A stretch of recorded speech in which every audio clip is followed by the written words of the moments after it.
അർ-റഹ്മാൻ ഫസ്അൽ ബിഹി ഖബീറ, പരമകാരുണികൻ. അവനെക്കുറിച്ച് ഖബീർ, ഏറ്റവും സൂക്ഷ്മമായി അറിയുന്നവനാണ് അള്ളാഹുവിനെ കുറിച്ച് പറഞ്ഞു തരാൻ അറിയുക എന്ന് പറയുന്നുണ്ട്. അതുകൊണ്ട് എല്ലാ നിഗൂഢ രഹസ്യങ്ങളെയും അതിസൂക്ഷ്മമായി അറിയുന്നവൻ.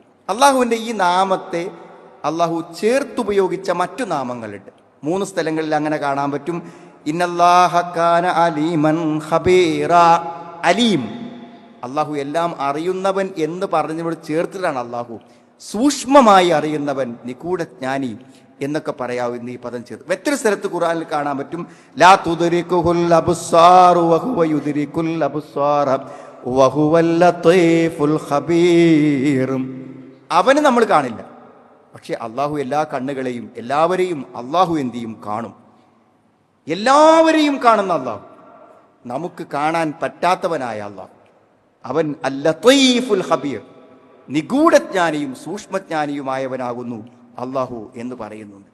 വകഫാ ബിറബ്ബിക ബിദുനൂബി ഇബാദിഹി ഖബീറൻ ബസീറ. തൻ്റെ അടിമകളുടെ പാപങ്ങളെക്കുറിച്ച് സൂക്ഷ്മമായി അറിയുന്നവനാണ് അള്ളാഹു എന്ന് ഉപയോഗിച്ച് കാണാൻ പറ്റും.